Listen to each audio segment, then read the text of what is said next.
అది వాళ్ళకి అర్థం కావడం లేదు. వాళ్ళని వదిలిపెట్టేద్దాం, వాళ్ళని పక్కన పెట్టుదాం. కానీ మనకు తెలుసు, మనం చర్చించుకున్నాం, అందరం కూర్చొని చర్చించుకున్నాం, అభిప్రాయాలు పంచుకున్నాం, మనం ఏం చేద్దామనేటువంటి ఆలోచించినాం. అన్నిట్లో మేము భాగమైన మీతో పాటు అక్కడ ఎక్కడ గంభీరంగానే సీరియస్గానే వేరే దురుద్దేశము దుర్బుద్ధి ఎట్లాంటిది ఏమీ లేకుండా స్పష్టతతోటే మనం అన్నీ మాట్లాడుకున్నాం. కాబట్టి ఇప్పటికి కూడా అదే స్థితి ఉంది. కాబట్టి ఏం చేద్దాం ఇప్పటికి కూడా అనేటువంటిది ఆలోచించండి. మాలో విప్లవతత్వం ఇప్పటికీ ఉన్నది. మేమేం పూర్తిగా దిగజారిపోయి వ్యవహరించడం లేదు. అందుకే ఏం చేయగలుగుతాం మేము కూడా ప్రక్రియలో భాగస్వామ్యం ఏమైనా చేయగలుగుతాము. కామ్రేడ్ బిఆర్ దాదా ఉండంగా చేసినటువంటి ఆ ప్రక్రియను మరి ఇప్పుడు ఒక వాతావరణం ఏర్పడ్డది కాబట్టి కేంద్ర ప్రభుత్వం మీద ఏమైనా మనం ఒత్తిడి తీసుకురాగలుగుతామా? దీనికోసం ప్రయత్నం చేద్దాం.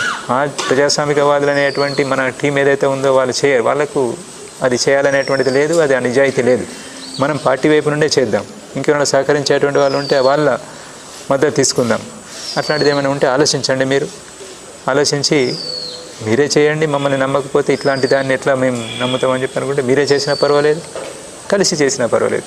ఇంకేదైనా స్పష్టత కావాలని చెప్పంటే నేను భయపడేది లేదు. దేనికి ఎక్కడికి రమ్మన్నా నేను వచ్చి కలవడం కోసం సిద్ధంగానే ఉన్నాను. పార్టీని కూడా నన్ను ఎక్కడికి పిలిచిన స్పష్టత కోసమైనా ఇంకా దేనికోసమైనా కలవడం కోసం సిద్ధమే. తప్పు చేయలేదు, మేము ఎలాంటి తప్పు చేయలేదు కాబట్టి మేము భయపడేటువంటిది ఏమీ లేదు. ఇది దృష్టిలో పెట్టుకొని మీరు ఆలోచించాలని చెప్పనేటువంటిది నేను అందరినీ కోరుతున్నాను.